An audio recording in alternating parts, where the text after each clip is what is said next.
ಲೋಕಸಭೆ ಮತ್ತು ರಾಜ್ಯಸಭೆಯ ವಿಚಾರಗಳಲ್ಲಿ ನಡೀತಾ ಇರುವಂತಹ ಮಾತಿನ ಫೈಟ್. ಆದರೆ ಇತ್ತ ಮುಖ್ಯಮಂತ್ರಿ ಡಿ ಕೆ ಶಿವಕುಮಾರ್ ಅವರು ಇವತ್ತು ರಾತ್ರಿ ದೆಹಲಿಗೆ ಹೋಗಬೇಕಾಗಿತ್ತು. ಆದರೆ ಚೆನ್ನಮ್ಮನವರ ಅಂತ್ಯಕ್ರಿಯೆಯಲ್ಲಿ ಮುಗಿಸಿ ತಡವಾಗಿ ಬಂದಿದ್ದರಿಂದಾಗಿ ನಾಳೆ ಅವರು ದೆಹಲಿಗೆ ಹೋಗ್ತಾ ಇದ್ದಾರೆ. ನಾಳೆಯೇ ಸಂಪುಟ ಸೇರ್ಪಡೆ ಪಟ್ಟಿಗೆ ಬಹುತೇಕ ಒಪ್ಪಿಗೆಯನ್ನು ಪಡ್ಕೊಳ್ಳುವಂತಹ ಸಾಧ್ಯತೆ ಇದೆ. ನಾಳೆ ಬೆಳಗ್ಗೆ 8 ಗಂಟೆಗೆ ದೆಹಲಿಗೆ ಮುಖ್ಯಮಂತ್ರಿ ಡಿ ಕೆ ಶಿವಕುಮಾರ್ ಅವರು ವಿಶೇಷ ವಿಮಾನದಲ್ಲಿ ತೆರಳುತ್ತಾ ಇದ್ದಾರೆ. ಡಿ ಕೆ ಶಿವಕುಮಾರ್ ಅವರ ಜೊತೆಗೆ ಮಾಜಿ ಮುಖ್ಯಮಂತ್ರಿ ಸಿದ್ದರಾಮಯ್ಯನವರು ಕೂಡ ದೆಹಲಿಗೆ ಹೋಗ್ತಾ ಇದ್ದಾರೆ. ನಾಳೆ ಮಧ್ಯಾಹ್ನ ದೆಹಲಿಯಲ್ಲಿ ಕೆ.ಸಿ. ವೇಣುಗೋಪಾಲ್, ರಣದೀಪ್ ಸಿಂಗ್ ಸುರ್ಜೇವಾಲಾ ಇವರನ್ನ ಭೇಟಿಯಾಗಿ ಮಾತುಕತೆಯನ್ನು ನಡೆಸ್ತಾರೆ. ಅದಾದ ನಂತರ ರಾಹುಲ್ ಗಾಂಧಿ ಅವರು ಹೇಳಿರೋ ಪ್ರಕಾರ ಹೊಸದಾಗಿ ಸಚಿವ ಸಂಪುಟ ಸೇರ್ಪಡೆ ಆಗುವವರ ಪಟ್ಟಿಯನ್ನು ರೆಡಿ ಮಾಡಿಕೊಂಡಿದ್ದಾರೆ. ಇದೇ ಪಟ್ಟಿಯನ್ನು ಖರ್ಗೆ ಹಾಗೂ ರಾಹುಲ್ ಗಾಂಧಿ ಅವರಿಗೂ ಕೂಡ ಕೊಟ್ಟು ಒಪ್ಪಿಗೆಯನ್ನು ಪಡೆಯಲಿದ್ದಾರೆ. ಎಲ್ಲ ಸುಸೂತ್ರವಾಗಿ ನಡೆದರೆ ಜುಲೈ 22ರ ಬುಧವಾರ ಸಂಪುಟ ವಿಸ್ತರಣೆ ಕಾರ್ಯಕ್ರಮ ನಡೆಯಲಿದೆ. ಜುಲೈ 24ಕ್ಕೆ ರಾಜ್ಯಕ್ಕೆ ರಾಹುಲ್ ಗಾಂಧಿ ಬರ್ತಾ ಇದ್ದು, ಅಷ್ಟರೊಳಗೆ ಸಂಪುಟ ವಿಸ್ತರಣೆ ಕಾರ್ಯಕ್ರಮ ಮುಗಿಸೋದಕ್ಕೆ ಮುಖ್ಯಮಂತ್ರಿಯವರು ಸಜ್ಜಾಗಿದ್ದಾರೆ. ಇನ್ನು ದಕ್ಷಿಣ ಭಾರತದ ರಾಜ್ಯಗಳಲ್ಲಿ ಮಳೆ ಅನ್ನುವಂಥದ್ದು ಮಾಯ ಆಗಿದೆ. ಅಲ್ಲಲ್ಲಿ ತುಂತುರು ಮಳೆ ಬಿಟ್ಟರೆ ಎಲ್ಲೂ ಕೂಡ ದೊಡ್ಡ ಮಳೆ ಆಗ್ತಾನೇ ಇಲ್ಲ. ಆದರೆ ಉತ್ತರ ಭಾರತದಲ್ಲಿ, ಅದರಲ್ಲೂ ಜಮ್ಮು ಕಾಶ್ಮೀರದಲ್ಲಂತೂ ಮಳೆ ಅಬ್ಬರಕ್ಕೆ ಬೆಟ್ಟ ಗುಡ್ಡಗಳು ಕುಸಿದು ಬೀಳ್ತಾ ಇದ್ದಾವೆ, ಸಾವು ನೋವುಗಳಾಗ್ತಾ ಇದ್ದಾವೆ. ನಿನ್ನೆಯಷ್ಟೇ ಜಮ್ಮು ಕಾಶ್ಮೀರದ ರಜೌರಿ ಭಾಗದಲ್ಲಿ ಭೂಕುಸಿತಾಗಿ 11 ಮಂದಿ ಸಾವಿಗೀಡಾಗಿದ್ದರು. ಇವತ್ತು ಜಮ್ಮು ಕಾಶ್ಮೀರದ ಪೂಂಚಿನ ಲೋರನ್ ಪ್ರದೇಶದಲ್ಲಿ ಭೂಕುಸಿತಾಗಿ 7 ಮಂದಿ ಸತ್ತಿದ್ದಾರೆ. ಮನೆಗಳ ಮೇಲೆ ಬೆಟ್ಟಗಳು ಕುಸಿದು 7 ಜನ ಮೃತಪಟ್ಟಿದ್ದಾರೆ. ದುರಂತ ಅಂದರೆ ಮೃತಪಟ್ಟವರೆಲ್ಲ ಬಹುತೇಕ 17ರಿಂದ 38 ವರ್ಷ ವಯಸ್ಸಿನವರು. ಜುಲೈ 23ರವರೆಗೆ ಜಮ್ಮು ಕಾಶ್ಮೀರದಾದ್ಯಂತ 60ರಿಂದ 80 ಮಿಲಿಮೀಟರ್ ಮಳೆ ಆಗುತ್ತೆ ಅಂತ ಹವಾಮಾನ ಇಲಾಖೆ ಎಚ್ಚರಿಸಿದೆ. ಹೀಗಾಗಿ ಭೂಕುಸಿತದ ಆತಂಕ ಮತ್ತಷ್ಟು ಹೆಚ್ಚಾಗಿದ್ದು, ಗುಡ್ಡಗಾಡು ಪ್ರದೇಶದ 3000ಕ್ಕೂ ಹೆಚ್ಚು ಜನರನ್ನು ಜಮ್ಮು ಕಾಶ್ಮೀರದ ಸರ್ಕಾರ ಸ್ಥಳಾಂತರ ಮಾಡೋದಕ್ಕೆ ಮುಂದಾಗಿದೆ. ಜುಲೈ 23ರವರೆಗೆ ಜಮ್ಮು ಕಾಶ್ಮೀರದಲ್ಲಿ ಜೋರು ಮಳೆಯ ಎಚ್ಚರಿಕೆಯನ್ನು ಕೊಡ್ತಾ ಇದ್ದಂತೆಯೇ ಅಮರನಾಥ ಯಾತ್ರೆಯನ್ನು ಕೂಡ ಸ್ಥಗಿತಗೊಳಿಸಿದ್ದಾರೆ. ಅಮರನಾಥ ಯಾತ್ರೆ ಜೊತೆಗೆ ವೈಷ್ಣೋದೇವಿ ಯಾತ್ರೆಯನ್ನು ಕೂಡ ತಾತ್ಕಾಲಿಕವಾಗಿ ಸ್ಥಗಿತಗೊಳಿಸಲಾಗಿದೆ. ಪಹಲ್ಗಾಮ್ ಮತ್ತು ಬಾಲ್ಟಾಲ್ ಮಾರ್ಗಗಳಲ್ಲಿ ಯಾತ್ರಿಕರಿಗೆ ಟೆಂಟ್, ಊಟದ ವ್ಯವಸ್ಥೆಯನ್ನು ಮಾಡಿದ್ದಾರೆ. ಜುಲೈ 23ರವರೆಗೂ ಯಾತ್ರೆ ನಿಲ್ಲಿಸಿದ್ದು, ಮಳೆ ಕಡಿಮೆಯಾದರೆ ಮಾತ್ರ ಅಮರನಾಥ ಯಾತ್ರಿಕರಿಗೆ ಯಾತ್ರೆಯನ್ನು ಪೂರ್ಣಗೊಳಿಸೋದಕ್ಕೆ ಅವಕಾಶ ಸಿಗಲಿದೆ. ಈಗ ರಾಜ್ಯ, ದೇಶ ವಿದೇಶಗಳ ಮತ್ತಷ್ಟು ಪ್ರಮುಖ ಸುದ್ದಿಗಳನ್ನು ಕ್ವಿಕ್ ಆಗಿ ನೋಡ್ತಾ ಹೋಗೋಣ. ರಾಜ್ಯ ಸರ್ಕಾರದಿಂದ ಶಾಶ್ವತ ನಿವಾಸ ಪ್ರಮಾಣ ಪತ್ರಗಳ ವಿತರಣೆಗೆ ಚಾಲನೆ ನೀಡಲಾಗಿದೆ. ವಿಧಾನಸೌಧದಲ್ಲಿ ಮುಖ್ಯಮಂತ್ರಿ ಡಿ ಕೆ ಶಿವಕುಮಾರ್ ಹಾಗೂ ಉಪಮುಖ್ಯಮಂತ್ರಿ ಡಾಕ್ಟರ್ ಜಿ. ಪರಮೇಶ್ವರ್ ವೆಬ್ಸೈಟ್ಗೆ ಚಾಲನೆ ನೀಡಿದರು. ಬಳಿಕ ಮಾತನಾಡಿದ ಮುಖ್ಯಮಂತ್ರಿ, ರಾಜ್ಯದಲ್ಲಿ ಪ್ರತಿಯೊಬ್ಬರೂ ಬದುಕು ಕಟ್ಟಿಕೊಳ್ಳಬೇಕು, ದೇಶದಲ್ಲಿ ಶಾಶ್ವತ ಪ್ರಮಾಣ ಪತ್ರವನ್ನು ಉಚಿತವಾಗಿ ಕೊಡ್ತಾ ಇದ್ದೇವೆ ಅಂತ ಹೇಳಿದರು.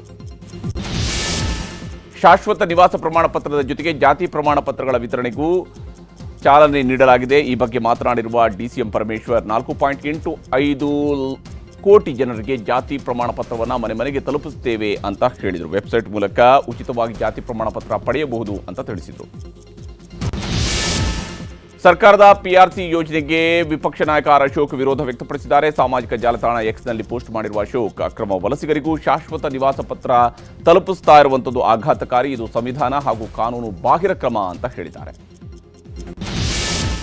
ಜಿಬಿಎ ಅಧಿಕಾರಿಗಳ ಜೊತೆಗೆ ಬೆಂಗಳೂರು ಅಭಿವೃದ್ಧಿ ಸಚಿವ ಕೃಷ್ಣ ಬೈರೇಗೌಡ ಸಭೆ ನಡೆಸಿದರು. ಬೆಂಗಳೂರಿನಲ್ಲಿ ಮತ್ತೆ 64,000 ಸಸಿ ನೆಡುವ ಯೋಜನೆಗೆ ಜಿಬಿಎ ಮುಂದಾಗಿತ್ತು. ಆದರೆ ಪ್ರತಿ ವರ್ಷ ಕೋಟ್ಯಾಂತರ ವೆಚ್ಚದಲ್ಲಿ ಸಸಿ ಗಿಡಗಳನ್ನು ನೆಟ್ಟಿದ್ದೀರಾ, ಇವೆಲ್ಲ ಬೋಗಸ್ ಅನ್ನೋದು ಗೊತ್ತು, ಈಗಾಗಲೇ ನೆಟ್ಟಿರುವ ಗಿಡಗಳನ್ನು ಪೋಷಣೆ ಮಾಡಿ ಅಂತ ಎಚ್ಚರಿಕೆ ಕೊಟ್ಟರು.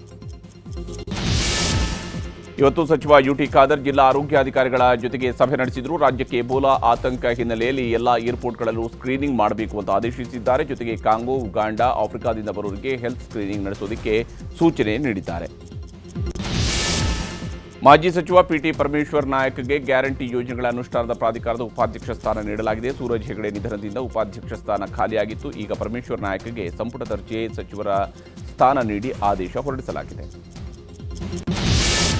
ಬಿಡದಿ ಟೌನ್ಶಿಪ್ ಪ್ರಶ್ನಿಸಿದ್ದ ಪಿಐಎಲ್ ಅರ್ಜಿ ವಜಾಗೊಂಡಿದೆ. ಅರ್ಜಿದಾರರಿಗೆ ಯಾವ ಕಾಯ್ದೆಯ ಯಾವ ಕಾನೂನು ಉಲ್ಲಂಘನೆಯಾಗಿದೆ ತಿಳಿಸಿ ಅಂತ ಸಿಜೆ ವಿಭು ಬಕ್ರು ವಿಭಾಗೀಯ ಪೀಠ ಪ್ರಶ್ನಿಸಿದೆ. ಇದಕ್ಕೆ ಹೊಸ ಕಾಯ್ದೆಯಡಿ ಭೂಸ್ವಾಧೀನ ಮಾಡಿಲ್ಲ ಅಂತ ರಾಜೇಶ್ ವಾದ ಮಂಡನೆ ಮಾಡಿದ್ದಾರೆ. ಬಳಿಕ ಅರ್ಜಿದಾರರ ವಾದವನ್ನು ತಿರಸ್ಕರಿಸಿ ಪಿಐಎಲ್ ವಜಾಗೊಳಿಸಲಾಗಿದೆ.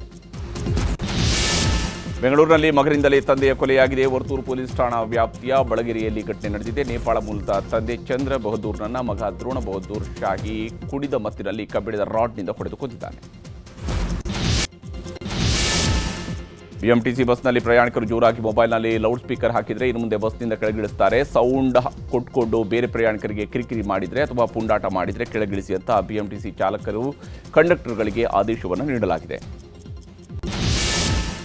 ಯಾದಗಿರಿಯಲ್ಲಿ ಜಿಲ್ಲೆಯ ಹಲವೆಡೆ ವರುಣ ತಂಪೆರೆದಿದ್ದಾನೆ. ಸುರಪುರ, ಶಾಪುರ, ಹುಣಸಗಿ, ಗುರುಮಿಠಕಲ್ ಸೇರಿದಂತೆ ಹಲವೆಡೆ ಮಳೆಯಾಗಿದೆ. ಇತ್ತ ಕೋಲಾರ ಜಿಲ್ಲೆಯಲ್ಲಿ ಗಾಳಿ ಸಹಿತ ಜೋರು ಮಳೆಯಾಗಿದೆ. ರಾಮಮಂದಿರ ದೇಣಿಗೆ ಕಳವು ಪ್ರಕರಣವನ್ನು ರಾಜಕೀಯಗೊಳಿಸಬೇಡಿ ಅಂತ ಸುಪ್ರೀಂ ಕೋರ್ಟ್ ಕೇಳಿದೆ. ಇವತ್ತು ಪ್ರಕರಣದ ವಿಚಾರಣೆ ನಡೆಸಿರುವ ಸುಪ್ರೀಂ ಕೋರ್ಟ್ ಮುಖ್ಯ ನ್ಯಾಯಮೂರ್ತಿ ಸೂರ್ಯಕಾಂತ್ ನೇತೃತ್ವದ ತ್ರಿಸದಸ್ಯ ಪೀಠ ಈ ಅಭಿಪ್ರಾಯವನ್ನು ವ್ಯಕ್ತಪಡಿಸಿದೆ.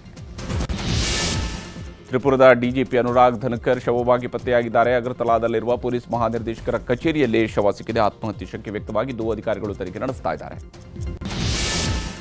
ರಾಷ್ಟ್ರಪತಿ ದ್ರೌಪದಿ ಮುರ್ಮು 3 ಯುರೋಪಿಯನ್ ರಾಷ್ಟ್ರಗಳ ಪ್ರವಾಸದಲ್ಲಿದ್ದಾರೆ. ಮೊದಲ ದಿನ ಮಾಲ್ಡೋವಾಗೆ ಭೇಟಿ ನೀಡಿದ್ದು ಅಧ್ಯಕ್ಷೀಯ ಅರಮನೆಯಲ್ಲಿ ಮುರ್ಮು ಅವರನ್ನು ಅಧ್ಯಕ್ಷೆ ಮಾಯಾ ಸಾಂಡು ಅವರೊಂದಿಗೆ ಜಂಟಿ ಸುದ್ದಿಗೋಷ್ಠಿಯನ್ನು ನಡೆಸಿದ್ದಾರೆ.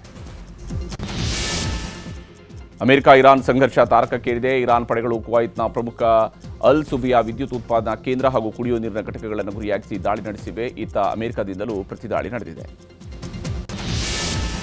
ಮೆಕ್ಸಿಕೋದಲ್ಲಿ ಭಾರೀ ಮಳೆಯಾಗ್ತಿದೆ. ಎಡೆಬಿಡದೆ ಸುರಿತಾ ಇರುವಂತಹ ಮಳೆಗೆ ಸೊನಾರಾದಲ್ಲಿ ಕಾರುಗಳು ಕೊಚ್ಚಿ ಹೋಗಿವೆ. ಇದನ್ನು ಕಣ್ಣಾರೆ ಕಂಡ ಮಾಲೀಕರು ಕಂಗಾಲಾಗಿ ಹೋಗಿದ್ದಾರೆ.